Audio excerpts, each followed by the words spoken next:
Hi, everyone. Welcome to the Nikia Phoenix podcast. My name is Nikia, your host, your guide, and your fellow traveler along this journey. And we are back with episode 3.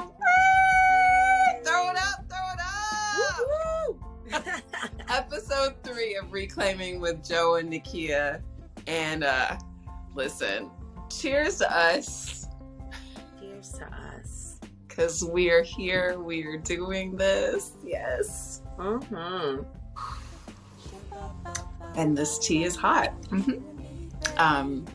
We are back for episode 3 after a hiatus, a much needed hiatus, because we had some self-care to do. Most definitely. Mm-hmm. Yeah, you know that as we're having these conversations and we are telling our stories, we also have to recharge. We have to protect our energy and remember that this is a process. Mm-hmm. It is. Healing is a process. Yeah. I literally ran into someone a little bit ago in New Orleans who said that she's been listening to the podcast, and it really touched me. And I had to, definitely lots of moments of gratitude. Lots of moments of grace for ourselves, realizing we're doing some work. We're doing some really challenging work. We're doing spirit's work, because this is divine. I could not have done this. I could not be doing this right now without your support, girl. Because a good friend of mine, an astrologer, actually told me a couple years ago that I needed to open up and tell my story. I didn't know how, though. I didn't know how to tell the story. I didn't know how to open up about being a victim of domestic abuse. It's hard to talk about. Yeah, definitely, because sometimes it even takes a while for you to even acknowledge that you are a victim. Just saying that word, especially for, women that consider themselves strong, it's kind of like you're ashamed of it in a way. Mm-hmm. And let's be really real. That shame should not be on us. No, it should not. We should not be afraid to talk about our experiences, because those experiences aren't shameful, because we didn't do anything. We didn't do that to us. I consistently have to remind myself as well, I did not abuse myself.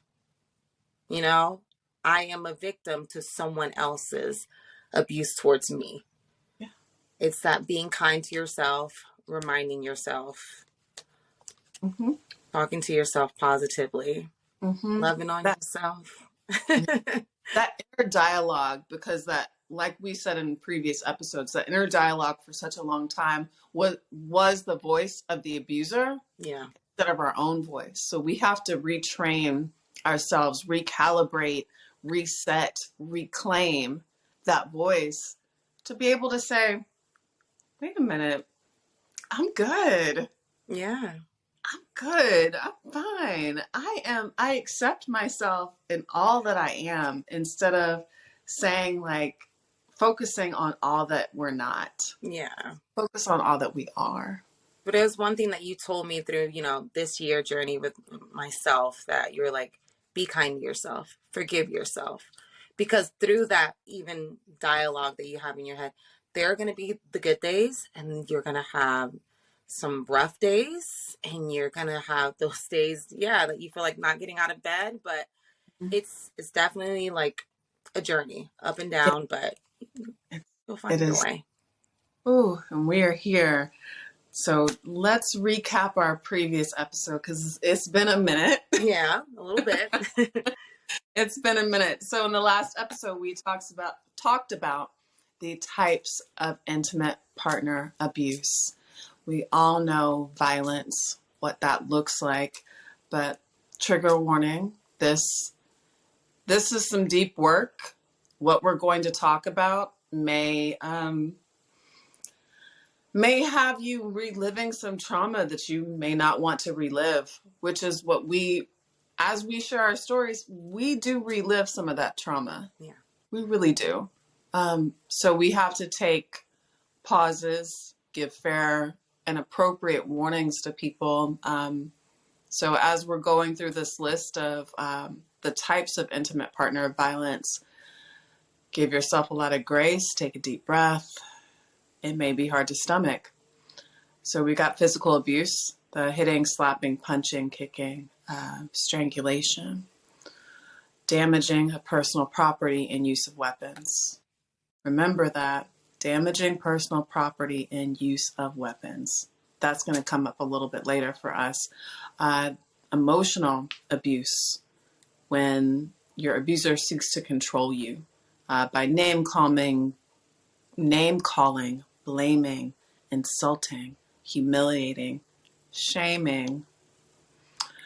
Mental and psychological abuse, so gaslighting you.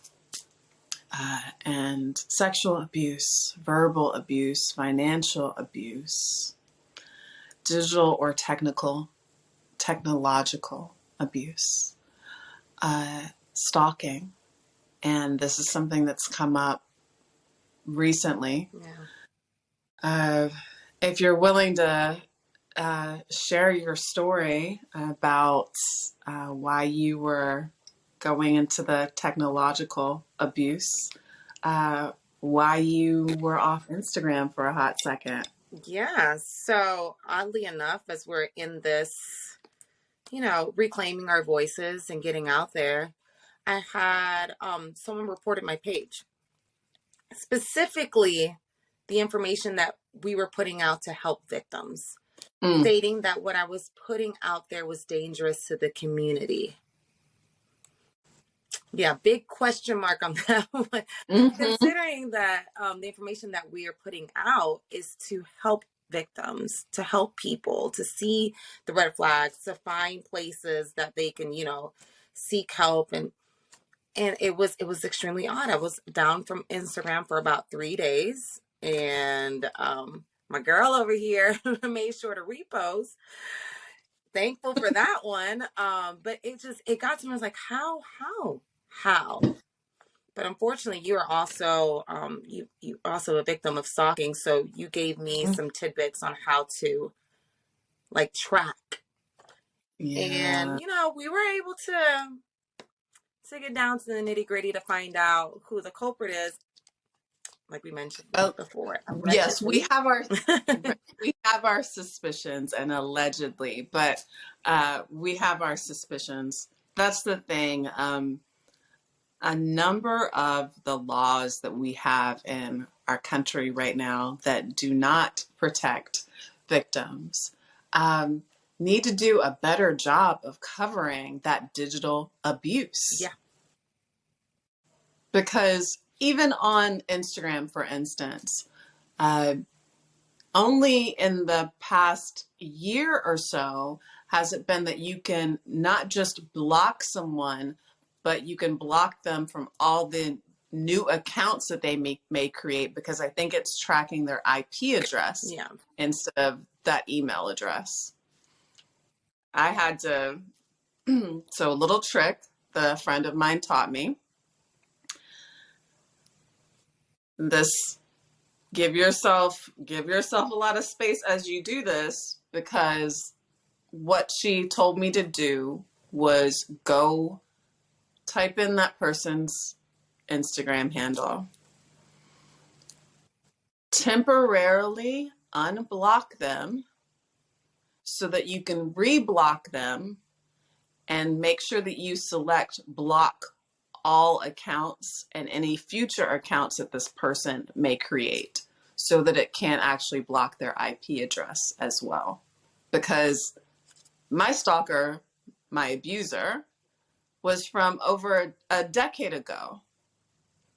This technology, this was not available when I originally had to do this. Mm-hmm. So I'm very thankful that a friend of mine showed me how to do this, to make sure that everything that this person created creates from now on is completely blocked. Yeah, So they as can't. well as the GP, the location. You know, it Mhm. there's a way that you can go on there as well to protect your location. Yeah, because Yeah. they're getting real savvy right now. Because they don't understand it's an obsession, because they think that they possess us, Yeah, and they're not understanding the boundaries. They don't think that the boundaries apply to them, no, but they do. yeah. I mean, we were their supply for so long, their supply of abuse. So imagine Mhm. when you take away their most fruitful supply. Mhm. Yeah. Mhm. And Mhm. unfortunately, that's how a lot of cases end up. Um, we talked about this earlier about how 70% of victims are murdered or harmed after leaving the relationship. Yeah, yeah. That is. Thank you for throwing that, putting that number out there, because one of the things that I know I experienced was the abuse after I left the relationship, because he still wanted to control me. Yeah. He still wanted to have access to me. And being a kind-hearted human being was like, okay, I'm going to be cordial, but I'm not inviting this person back in. However, my abuser told everyone, all of our mutual acquaintances, that we were still together, that we were still living together, doing everything together, like nothing ever stopped. Hmm. And that was definitely a way for everyone to discount what I was saying. For everyone to, even when they would see me out, give me like the side eye and try to shame me because they thought I was being unfaithful in a relationship that I wasn't even a part of any longer. Oh, the lengths that they will go to. And I recently re-listened to a recording. We talked about this before. The voice recordings that we've done to, or voice memos that we've done to, make sense of the crazy making that they've done to us. And in that voice memo, I heard him say, completely discount the fact that I lived where I lived, that I was paying the bills in my own place. He tried to discount when I said we're not together. He said we are together. And I'm hearing this person say the things that are completely opposite of what I know to be true. Yeah, that crazy making will really make you crazy. That alone. It's like they distort your sense of reality. Mm-hmm. Mm-hmm. That you start to question everything. Yeah. It's again going back to their sense of the guidebook. You know, it's just how is it that we are living parallel lives, you and I, and other so many other victims? Because how many? I mean, throughout this process that we've been telling our story, we've had a lot of people in the audience and our peers come up to us and tell us, you know, we're victims as well. And the stories are always so similar. Oh yeah, they are. They are. That the ways that they try to control us, the coercion, the manipulation, um, what is it called? Enmeshing or whatever, making sure that everything in our lives are like tied up together, Mm-hmm. from personal to business, financial, so that when you're trying to find a way out, they have spun this web, and you're caught in it. You're caught, and you're trying to get yourself unstuck, but they've managed to manipulate everything in your environment to make sure that you were in their grasp, and you can't. And it goes back to when people always ask you, like, why didn't you leave sooner? Why didn't you leave? It's difficult. There are a lot of people that are listening and that have come up to me, and you as well, that they're still in the mix because it's difficult. They either have children, or it's a financial situation. They feel stuck, or just the fact that, you know, they're afraid that when they do leave, the retaliation that will come afterwards. Because we know that retaliation is real. That retaliation is so real. It's heartbreaking how real it is. Yeah, like I personally, whenever I came out, you know, my situation, I made it very public because it was like a desperation. Like I needed to do this because I needed to save my own life. Because I felt like if I do not get out of here, this person is going to kill me, or I'm going to be driven to the point that I'm going to kill myself. Mm. You know, and it's sorry. So, oof. Yeah. Take a sip. Yeah, take a sip on that one. This is real. It's real, and it's heartbreaking, and it's unfortunate. You during the month of October, you went to something specifically for victims of domestic violence. Yes. My daughter and I, we went to a vigil for all the victims that lost their lives due to domestic violence. It was, I felt a need to go because I wanted to pay respect to those victims. And it was so heartbreaking because there were more victims' names than there were actual attendees. And it was a tough situation to go through. But to hear my daughter say those names out loud of children that have lost their lives, and just looking at the crowd and just thinking in my head, that could have been me. You know, that could have been my mom sitting there with my daughter, you know, saying my name. And so, like, I have to remind myself to not put myself down for being a victim, because sometimes I blame myself. But I have to be like, girl, you got out. You got out. You got out. And you got your daughter out. Yeah, we got out. We did.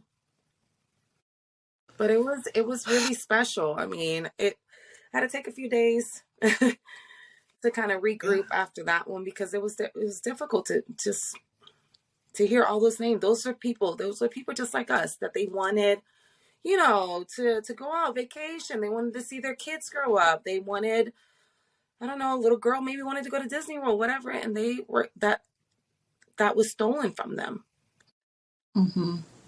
Yeah. The statistics of Georgia specifically of victims of domestic violence in Georgia in 2020, 69% of family violence incidents reported to law enforcement were female. 31% of those victims were men. And in 2021 in Georgia, 95% of family violence-related murder-suicide incidents were perpetrated by a male, and 5% were perpetrated by a female. Those numbers, 95% of family violence-related murder-suicides in Georgia were perpetrated by men. Yeah. And we happen to be in the month of November, which is mental health awareness for men. Awareness for I've definitely told many, many guy friends that they need to hold each other accountable. Mm-hmm.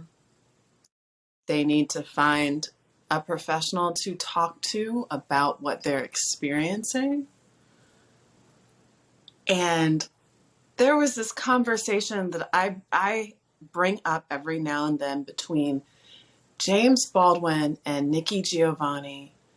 And in that conversation, they're discussing that how, and for Black relationships, Black women take the brunt of the hardship and the hurt and the abuse. It's just getting passed down to her, and she's just expected to take it.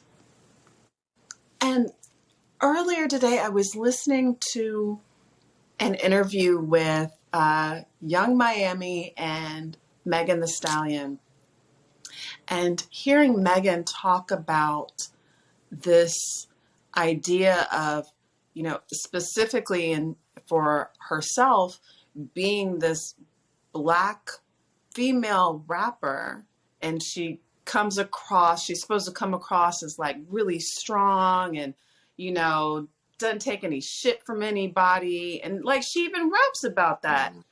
However, she even said that there are people who forget that she's a woman and that she needs protecting. Yes. And that she needs someone to stand up and call others out for the bullshit that they do. She shouldn't be the only one. And as we know, in the past few weeks, she's had to stand up for herself again about this, this shooting. And I'm going to say alleged, but she was shot in the foot. Let's just be real. She was shot in the foot by Tory Lanez. And it's disgusting the fact that people find humor in it. I'm like, how do you find... And he could have killed her. Let's be real. Would you find humor in that? Then, no. And people trying to say that she is less than, that she's not a woman because of... It's a stigma that I get, and I'm sure you do as well. Us being taller women, because it happens to me, like, because I'm taller, because my voice is louder, because, maybe whatever the way that I carry myself, I do feel sometimes that men don't see me as delicate or as feminine, so they treat me like more bluntly. Like, I'm like, what is... I'm a woman, and first of all, I'm a person in general. Like, what? You told me about an incident that happened to you recently when some dude is in your face disrespecting you and it doesn't even cross his mind. He's so enraged that he just keeps, and this is happening in front of other people. Yeah, I'm like, hold on a second. I mean, take a step back. I'm a woman and I'm a person. Do not talk to me that way. Do not come at me that way. And I mean, it's... Yeah, man, y'all got to do better. I'm going to put it out there. And especially against women of color. Because for some reason, they, whoever feels that they could talk to us a certain kind of way. And that we should just take it. Because we seem stronger. You know what? I'll feed this back to my abuser. My abuser used to tell me that because he says, I know that you could take it. I talk to you the way that I do because I know that you could take it. I'm like, so because I'm physically taller and, So I could take you talking down to me and belittling me? What? The logic. Because they think of us, they think of women as property, not as Yeah. people. So it justifies it in their brains that they can do whatever they want. They can do whatever they want because we're not people, we're property. Yeah. And I'm no one's No. property. I belong to Yes. myself, to a higher power. My people were enslaved. We are no longer No. enslaved. And I will not let anybody steal my light anymore, boo. Not at all. Absolutely not. Oh gosh. Mm-mm. Um, Speaking of the violence against women, I just want to throw this out there um, because we did just go through a very tough election cycle, and Georgia still has some work to do. Yes. Georgia still has a lot of work to do. Um, the entire country, the entire world still has a lot to do. When you start to look at how domestic violence, domestic abuse affects the world, it's heartbreaking, it's astonishing. Um, but we feel it, we know it's there. We see it every day. We see it in how uh, women are talked down to, women are treated as property, how women aren't allowed to wear certain things, dress a certain way. Um, oh Yeah. gosh, it's, I even look at in my own family. My mother was talking about this. She was talking about she had a really proud moment talking about her sorority sisters and how the new sorority sisters that are coming in are, they're really vibrant and their voices are resounding and they have so much strength and they just like come in and do things. And she said our generation wasn't like that because we were taught to, shrink Yeah. ourselves. We were taught to even though we know how to do something, question if we actually know how to Yeah. You do always it. make yourself smaller. I mean, how many women have just like dumbed themselves down just to get a job?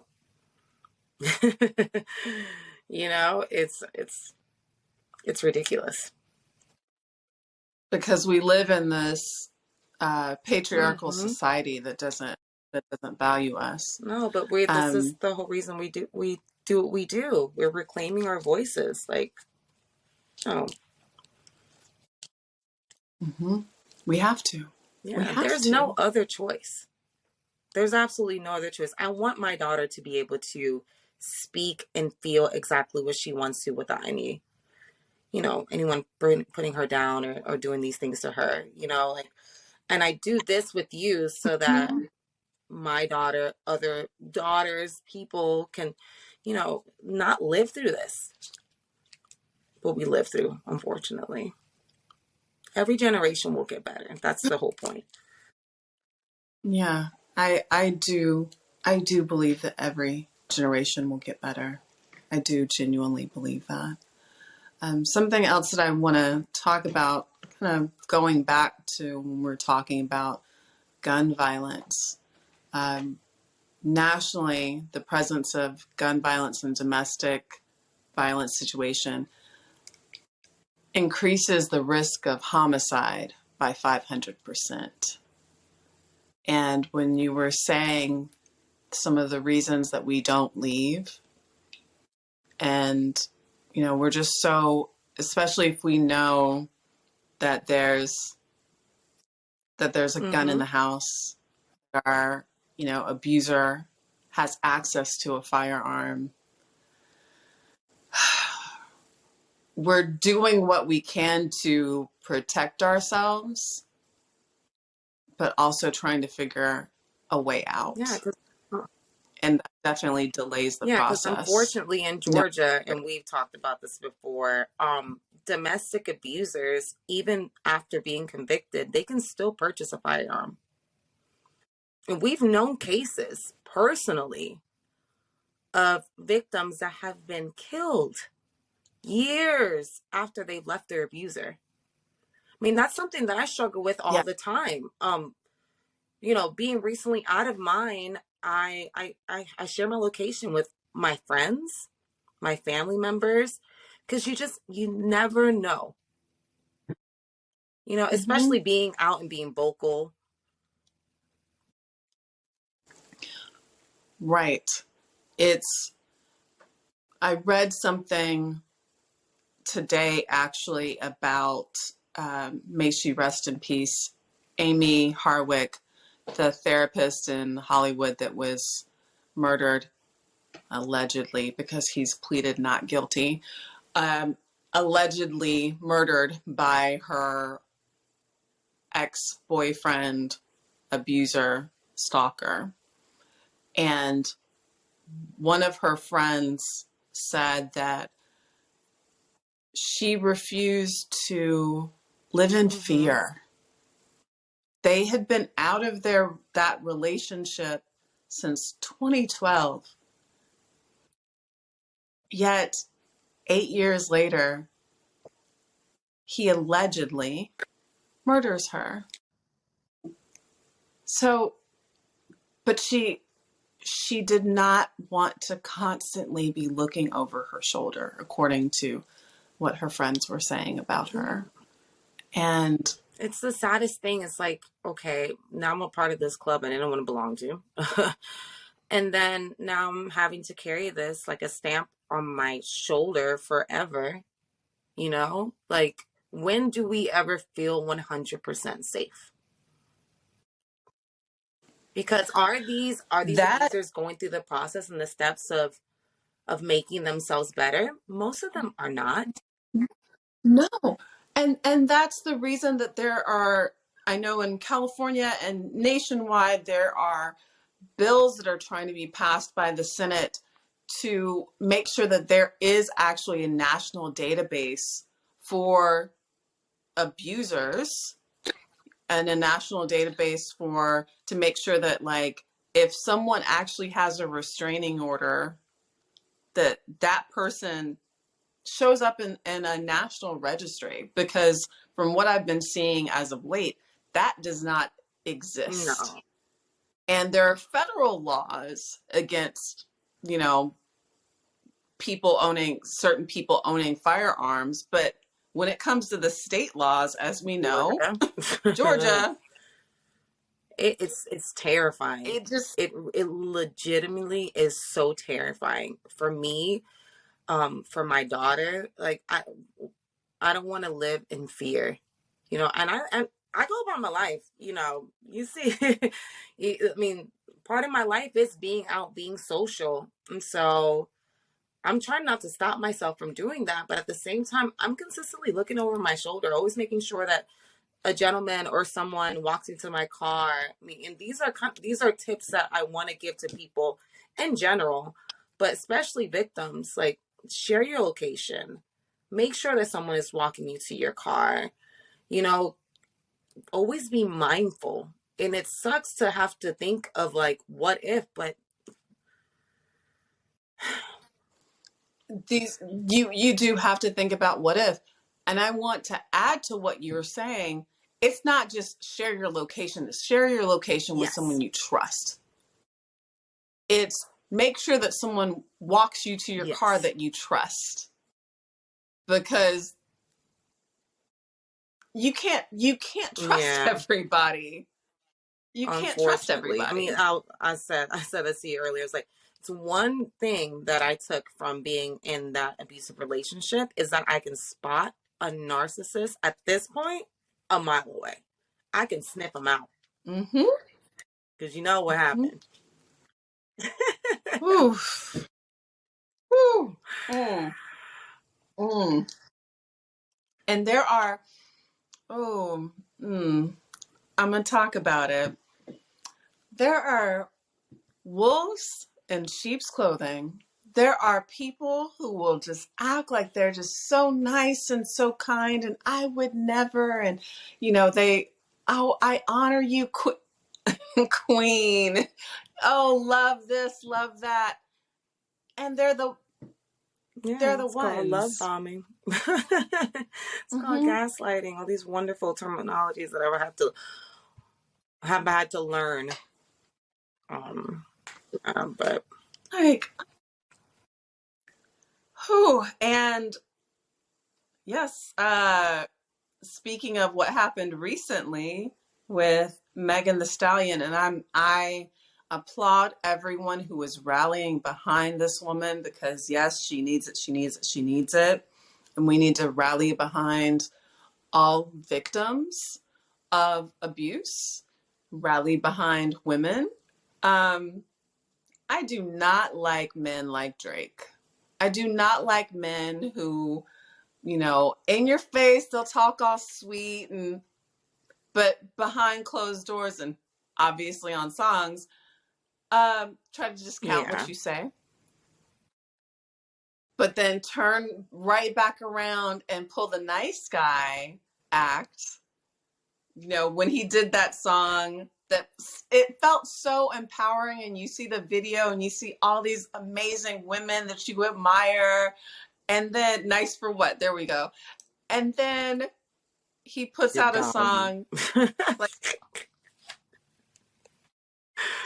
like, I'm sorry, sir, this has everything to do with him. This has everything to do with him and the way that he perceives women. Like, I can't. Unfortunately, we've seen it within the entertainment industry and political.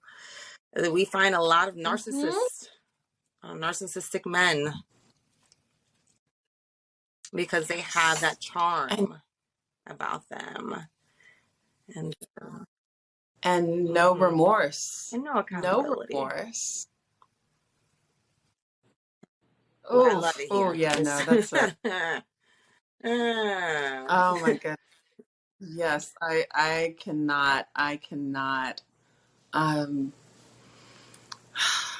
All the research that I've been doing to prepare for this talk, and I think that we decided this episode is about protecting yourself, yet it's also nicknamed Gumbo, because we haven't done this in a little bit. Like, we just throwing everything in the pot. What's in the pot? How's this gumbo gonna turn out?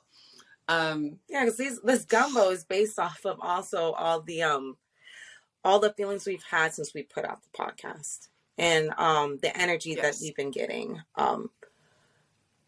We've talked privately about how the podcast has done more than what we thought it would do. How we randomly have people approach us and tell us, like, me too, and telling us their stories, but also like protecting ourselves, because I want to be and I will continue to advocate for this thing, but I'm not a professional, but we are here to give you outlets and where you can find that help, because sometimes it's triggering for me. I mean, myself, when I hear these stories, it hits home, only because mine is just, it's a fresh wound. It's not just because it's a fresh wound, though. It's these things, they will bring up muscle memories. They'll bring up certain smells, may take you back to an incident. When you see certain people or you're in certain places, you're like, I'm sure when you go, now let me speak for myself. There are places that I have avoided for the past decade because I know that those are places that my abuser and I would go. Or even after I got the restraining order, and this was before there was more attention to digital stalking, I had to stop posting even some of my favorite places in and around certain cities, specifically LA, because he was going to find me. He was going to show up. Yeah. I mean, I've been kind of just throwing myself in the deep end lately. My mom, I love her. She's been the best support for me. Our mom. Uh, she's been telling me, she's like, make new memories in old spaces. And it's difficult because it's like you go to those spaces and they do trigger you. But I've been definitely choosing the people that I want around me, and I have a really good energy around me right now. So I'm making these wonderful new memories where I'm replacing those triggering memories. And it's been really helpful for me. It's not for everybody. I definitely have a close friend of mine who just did the same thing. And she said it was a process. It took her out a little bit, but I mean, baby steps. Yeah. Because we could be triggered for years. We can be triggered for years. This is true. And we cannot control what others do, yet we can decide for ourselves how we're going to react, how we're going to feel. You can feel like, instantly a certain like kind of way about something or somebody but you can decide that you're going to change the way that you react to it. But still honoring those feelings. Something that you shared with me was talking about forgiveness and forgiving an abuser or not forgiving an abuser. And what I've had to learn is that it's not about forgiving that person. It's about forgiving myself. And it's not about forgiving myself for being weak or for not noticing. It's just about forgiving myself. In general, because unfortunately, through this process of us being more vocal, I've heard and gotten a lot of stories from victims. And like, I've heard so many victims like sitting there just blaming themselves. And I'm just like, baby, be more kind. Be more kind to yourself. We have to be. We have to be. If we don't extend that kindness to ourselves, it's just we were conditioned. A lot of victims protected their abuser. We were, always showing the kindness to them and forgetting to love ourselves. I mean, I was there for the reason for why you had me write those love letters, because I didn't even love myself for a very long time. My focus was always on my abuser because that's what he told me, and I did exactly what was told to me. So I did not want the repercussions that came outside of that. Even we go as far as protecting the abuser. So I know that there are certain male family members that I did not tell about the abuse because I didn't want them to hurt him. But he had already hurt me and was continuing to hurt me. But I didn't tell them because I didn't want him to get hurt. I mean, I did that for the longest. I mean, when I first put out my face on Instagram with my bruised eye, I like shunned and I like went back, and I was in a way protecting him because he was also blackmailing me. Fun. But yeah, I was protecting him. I still, something inside of me didn't want to come to terms that the man that I loved was a monster. Because it takes a while for you to notice that. And like, I noticed that even more with, a victim that I just encountered. She was like, it can't be. He can't be that. There's no way that he is. I'm like, baby, he's hit you. He has abused you verbally. He is that He's monster. And because we love them, because it's genuine love. It's like as for victims, at least for me, I didn't even know that I was in an abusive relationship for a very long time. And I was taking all the abuse, the verbal, the financial, the physical, the sexual, everything. But I had no idea that I was being abused. It took to that very moment when I found myself on that floor and coming up where I was like, oh, okay. Yeah. Mm. There were times that I know that you hid it so well. You hid the abuse so Mama. well. It's so simple to say. I became very creative with makeup, which is heartbreaking because there are friends of mine. There was a particular incident that happened around Christmas one year where he knocked he messed me up. Let's just say that. He stood over me, and I can still, it's a triggering thing that still rolls in my head. Sometimes when I close my eyes, it's just like laying on the ground and looking up, him biting his lip and repeatedly punching me in the face. And it was on Christmas Eve going into Christmas Day at his sister's house. And no one called the cops. And I just remember like shaking, and then him, the very next day, stating that he loved me. He loved me. I love you. I love you. I love you. I love you. I love you. And I was just, so at some point your abuser also becomes your protector in a way. It's kind of weird. But a few days, after that was New Year's. I still had a black eye. And I got very, very creative with makeup, and I wore my big rim hat.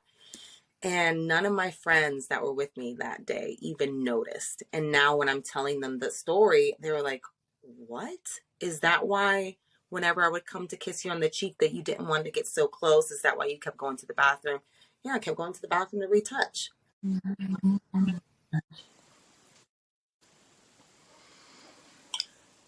Okay, so looking back on it, what were some other signs that you were unconsciously showing the people in your life that you were being abused?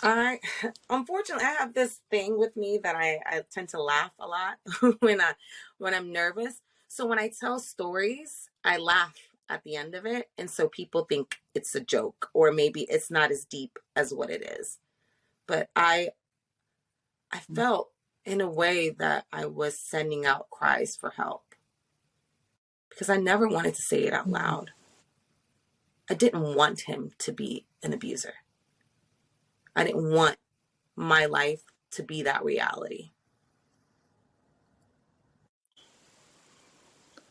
If you vocalized it, then it made it more real. It made it real, and then it made it, this fantasy that he had played for me, that we were a family and that we have this house and we're going to have children, and my daughter, it's a part of his life. It was, yeah. Yeah. He, especially thinking about your abuser, because that's how we met. He's all about aesthetics. Honestly, I think I was a prop in his life, and when I think about it now.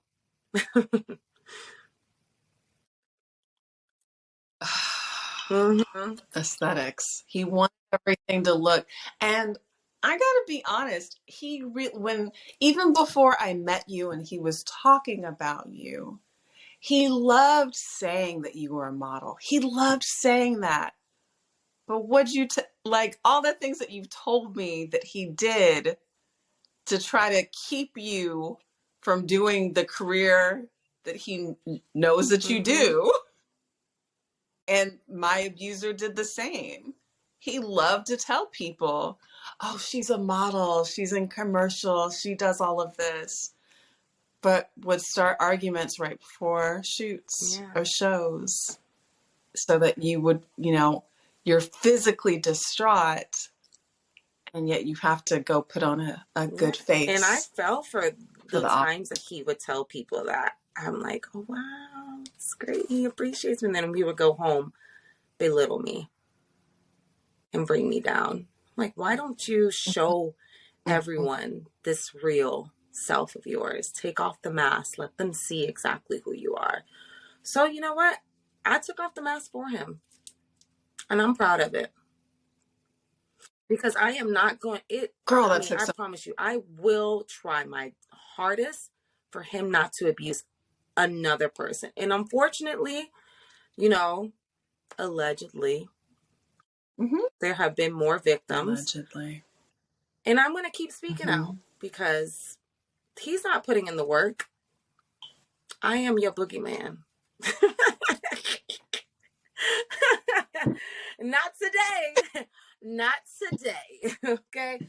You were my boogeyman for a long time and I was good. Okay. I'm about to,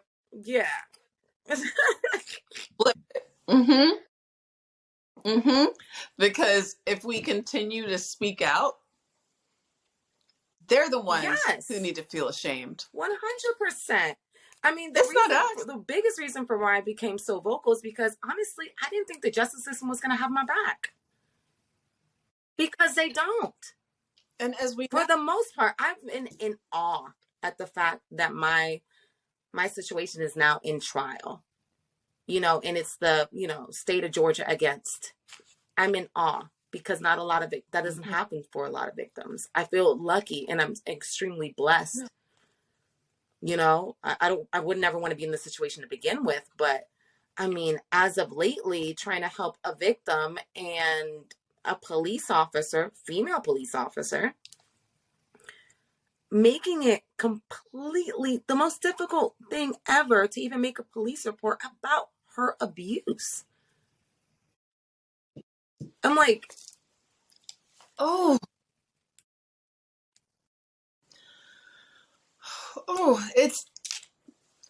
that is so, but we know this to be true. Like, I pulled up the stats, why women of color, specifically Black women and Latinas, do not report these things.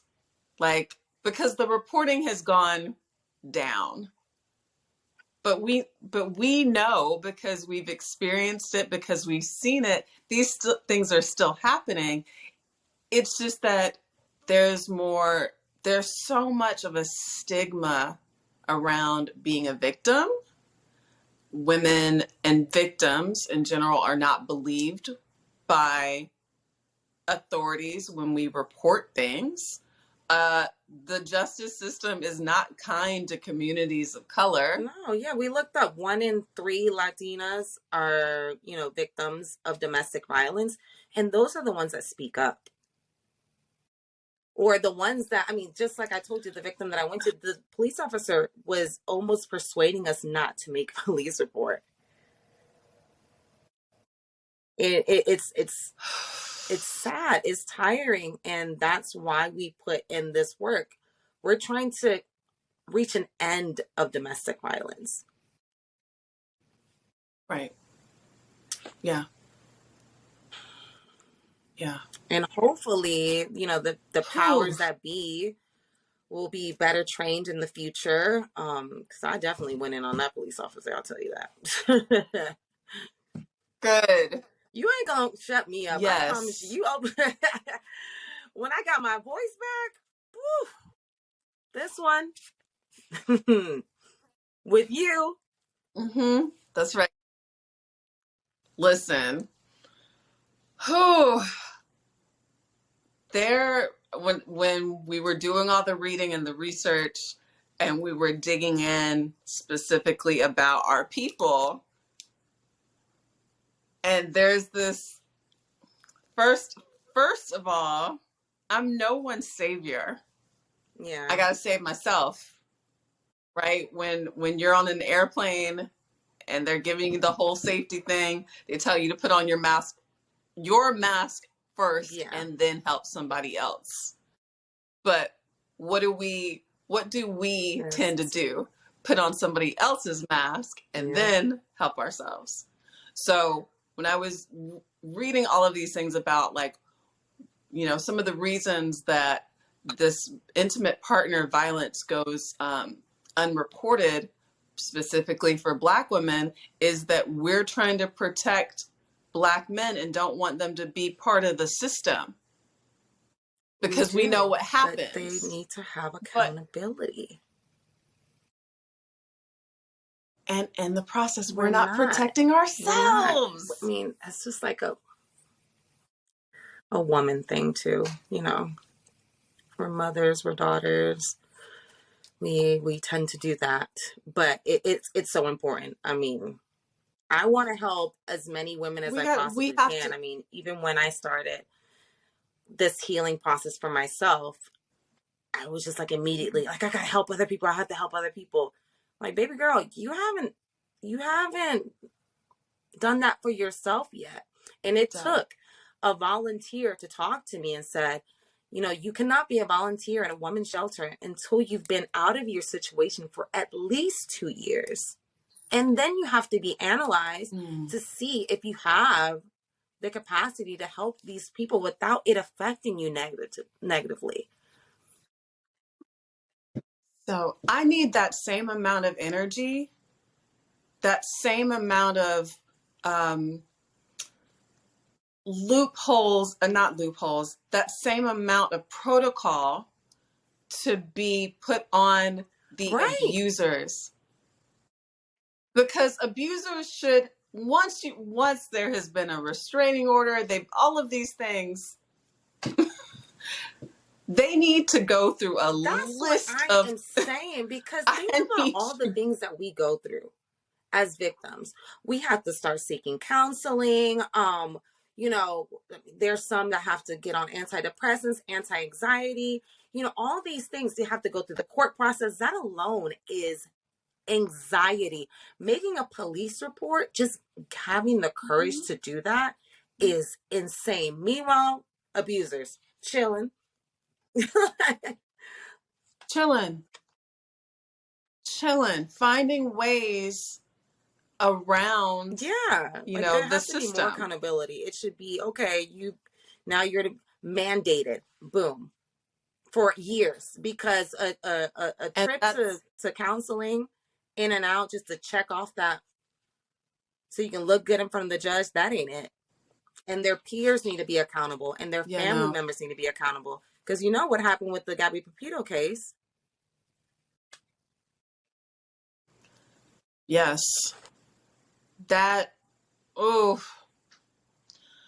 So I think that her parents have been awarded $2 or $3 million by Sarasota County, Florida, for her death, because law enforcement didn't pay attention to her pleas for help, and her abuser manipulated situations to make it look like he was the good guy, and his she family was the one that enabling him and helping him. That's why I'm saying that there needs to be, like, the people that are around the abusers need to help them. Like, I was also so much more focused on everybody else and myself during my journey. I would call up the closest people to my abuser and tell them, please help him get the help that he needs. Please. It's dangerous, not just for him, but for other people around him. Still savior mentality, still Mother Teresa over here. We do that for some reason. there's with Amy Hardwick, make sure that I'm saying her name correctly. The therapist that was killed, Harwick, Dr. Amy Harwick, let me say this correctly. There's a petition on change.org asking for better laws for domestic abuse survivors, mandatory counseling for that stalker and abuser, no expiration date or a longer protection term for those restraining orders, the national registry for those abusers, making sure that victims, I experience this as well when it comes to financial abuse, making sure that, you know, our identities are protected, our credit isn't irreparable by the abuser, the coercive abuse, the things that happen once, because similar to Dr. Amy Harwick's situation,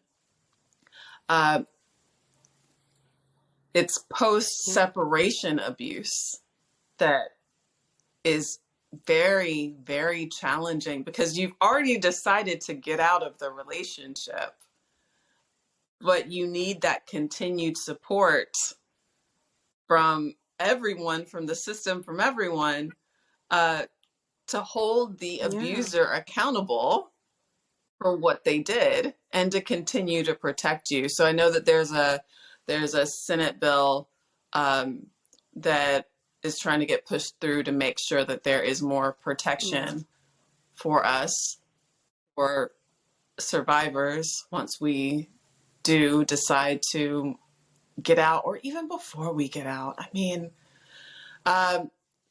this is another one, making sure that the personal address of anyone should be blocked from public access and remain private per the individual's request. I had to go through that.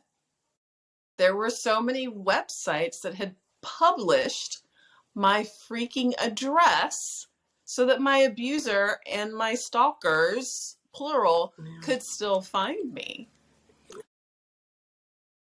And I bring all of this up because we should not be the ones fighting tirelessly to protect ourselves. I want to be able to raise my daughter. I want to be able to go out with friends, be a daughter. I mean, you know, and sometimes it feels like I can't because I have this over my head, like, oh, did my restraining order lapse? You know, like all these little things, like it's exhausting. We're already dealing through our trauma. Yeah. It's a lot. So I need, if the government wants to continue to make laws against us taking care of ourselves and, you know, our having control over our own bodies, I need them to protect women. I guess it may be too just please, like, protect us. Women. And I'm thankful for the men and the community that have spoken up and have reposted our things, because it takes, you know, men to hold accountability for others. And you mentioned that before. So I want to say a shout out, thank you to all the men that have been, other, you know, supporting this movement. Yeah. Continue to support. And when you see something that you know isn't right, and this goes beyond just, you know, intimate partner violence, when you see something that isn't right, speak up. Hold people accountable. Call the police. Call people. Call them out. Call them out. There were a few comments from our audience on Instagram that were like, oh no, we need to say these abusers by their names. Woo, We need to woo, call them woo, woo. out. And I was like, Clutches. I clutches mean, pearls. honestly, I mean, I would. I mean, kind of. Mama's in trial. because as you have been witnessing, and also as I have been witnessing, my abuser continued to abuse at least one other woman that I know of, because she came to me and said that she witnessed everything that he was doing to me, Mm-hmm. and he was already Mm-hmm. abusing her, but still it didn't click to her that like he would continue to do this to her and that he would continue to do it to Master other manipulators, I people. promise you. Same story over here. And I don't believe that he's gotten any help for this. But you know what? It's not my responsibility. I got the help that I needed, and I continue to do the work and to continue to get the help that I need for me. Because I can only control me. I can't control anyone else, nor do I want to, because that's what they wanted to inflict on us. Control. I'm just down for accountability So I and can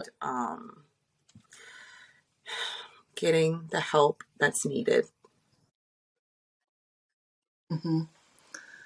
So let's do some housekeeping, considering what this little pot of gumbo that we've been making. Let's do a little bit of housekeeping, and since we're on the subject of gumbo, and I did spend a significant time in New Orleans. Woo-hoo, shout out! I want to throw this statistic out there. And I came across this list as I was doing all my research. And it's heartbreaking. This comes from the Violence Policy Center. And in this report, it lists in detail some things about intimate partner and domestic violence. And this is really heartbreaking for me to see this. Louisiana ranks 5th in the nation for women killed by men, according to the Violence Policy Center. Also on that list is Alaska. Also on that list is my home state of South Carolina. And when I saw that, my heart sank. Yeah. It really hurt. And I know that a lot of the states that are on that list are states that currently suppress women. So, we really have to be mindful of the people that we vote into office. We really have to be mindful of holding our lawmakers accountable for the things that they say and do.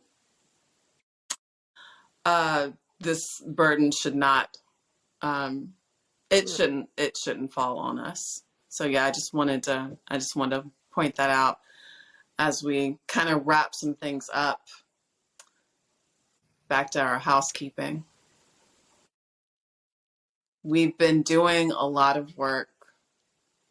We've been putting on our savior hats, but we are no one's saviors. That's not our job. What we set out to do in this podcast is to tell our stories, to draw awareness, and to give others tools to help themselves and to get out if that's what you desire to do. So yes, we are protecting ourselves while also supporting victims. And when you do that, there's some key things to keep in mind. So if you are trying to support a victim and a survivor, number one, listen. Listen. People have a hard time listening to what they, things that are hard, things that they don't want to believe are true. You have to listen. Number two, don't try to fix things. Ooh, you're nobody's guardian angel. You're nobody's Mother Teresa. You are not a martyr. Don't try to fix things. Give others the tools, but don't try to fix things yourself. And also protect yourself, because you don't want to be the subject of retaliation from someone else's abuser.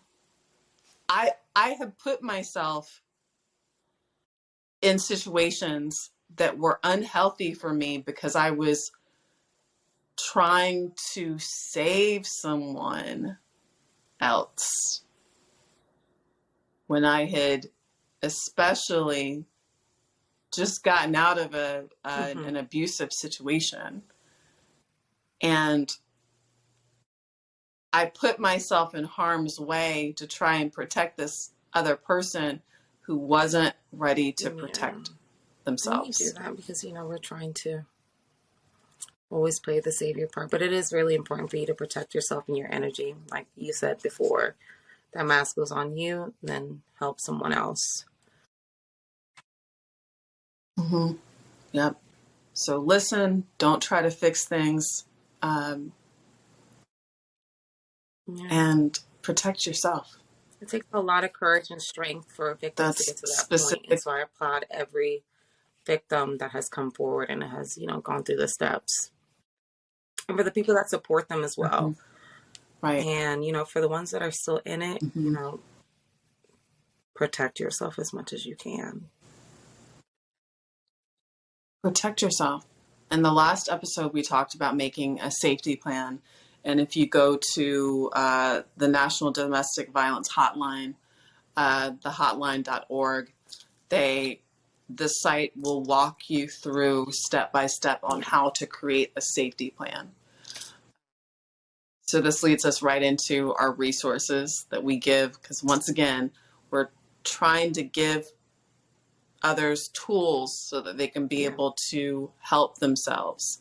I know that you've had help from a victim's advocate, which is so amazing. Yeah, oh my gosh. I'm extremely blessed and thankful that the justice system was working in my favor, and it doesn't always do that. But my victim's advocate has been amazing. And she gave me a lot of great resources, group therapies that I can attend. And I'm done, I've done outside work too, more spiritual, to like balance my energy.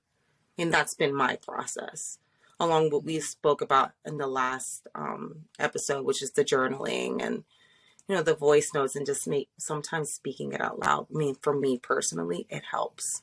It's like I'm draining it out of my system. Yes. Okay. So the hotline.org is, we will continue to say that that's a really great resource. The National Domestic Violence Hotline. Yep, that's the National Domestic Violence Hotline. The number for that is 800-799-7233. So National Domestic Violence Hotline. You can call or you can go to thehotline.org for help. LA County Domestic Violence Hotline, for those of you in Los Angeles County, 800-978-3600. And shout out to LA finally having a Black female on that one. mayor. Yes, so I'm going to go ahead and call in so many more resources for women and those who identify as women in Los Angeles County, in Los Angeles, I'm sorry. because of we have to get more women. Georgia, I'm talking to you. We have to get more women in positions of power like this so that there can be change and more resources for us. So shout out LA. Thank you, thank you, thank you. Another really great resource if you are a Black woman, and you may have heard this before, but I'm going to say it again. If you're a Black woman who's been looking for therapy, wonderful resource, Therapy for Black Girls, lists all of these amazing therapists that specifically speak to Black women, that are Black therapists or therapists of color, because when you're going through something and you want to be able to talk to someone about what you're experiencing and have them actually believe you, it's important for that person to look like And you or understand your someone that you can experience identify with. as a person of color. So, yes. So, Therapy for Black Girls, wonderful, wonderful resource. Some of my favorite therapists, Black girl therapists, are in this part of this wonderful database. I know that's an archaic word, but Therapy for Black Girls, listen, oof, it's a really great one. Something else that I'm also going to throw out, because we talked earlier about how men need to find outlets and need to find someone to talk to and like check themselves and their mental health. So, gonna throw this out there. It's called Alchemy Health. It was started by a former football player who realized, his name's Ryan, he realized that he needed to switch some things up, get more in touch with, all the things that happen when you've gone through your entire life and then there's this massive change and you haven't dealt with all the mental and emotional things that have been happening in your life leading up to that point. Anyway, I recommend Alchemy because it was started by a Black man. It's very, very important. It was started by a Black man. So it's FUBU, is for us, by us. Yes. Of course, any other resources that you have to share? Hotline. That's 988. If you feel like you're in a position and you feel like you're in that dark hole and you cannot anymore, please, please, please reach out. If you don't have family, because there are a lot of victims that are isolated and don't feel even comfortable talking to family or friends about it. That's definitely a good resource. Like I mentioned in the other episodes, I was in that position where I needed to, and they talked me through and really, really helped.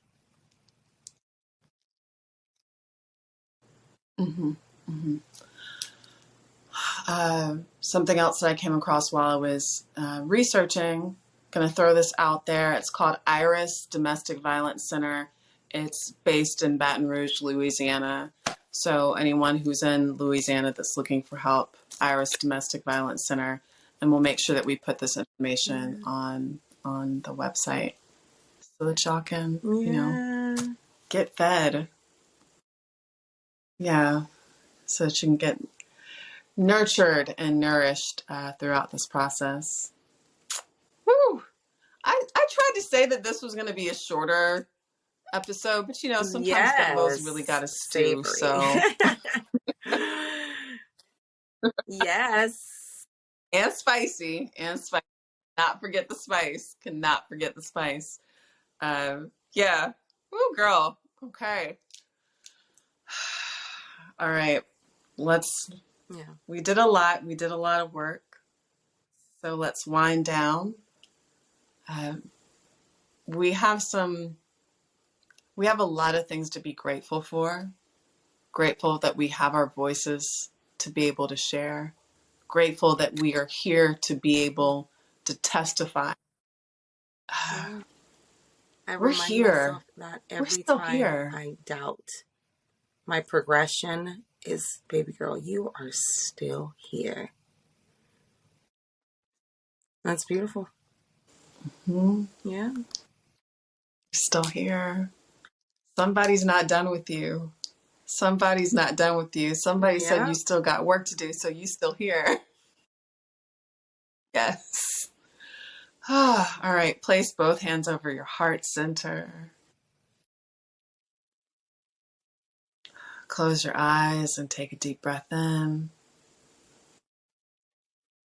And as you exhale, allow yourself to be grounded, to be rooted in your truth, in your existence.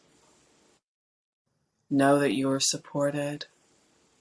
Believe in yourself.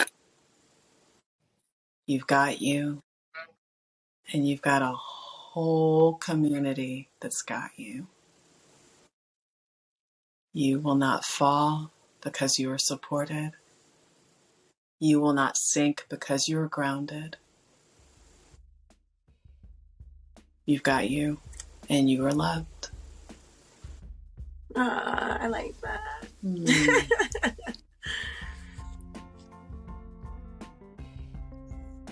All right. Oh yeah, girl, we got some things to do. Okay. Episodes, girl. I know. Listen, we're going to make sure that we're going to take the necessary breaks that we need to for ourselves, but continue to feed It goes off of beyond this this pot month, of gumbo. the month of October. This is a conversation that we will continue. It goes beyond. Yeah. Hopefully enlighten some people. Absolutely. Give them the courage that they need.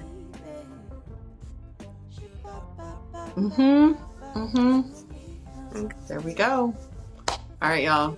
Thank you so much for joining. And, as always, we are here.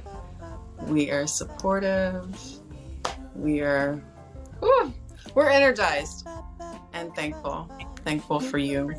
Thankful for you, girl. Thankful for you. All right, boo. Till next time. All right.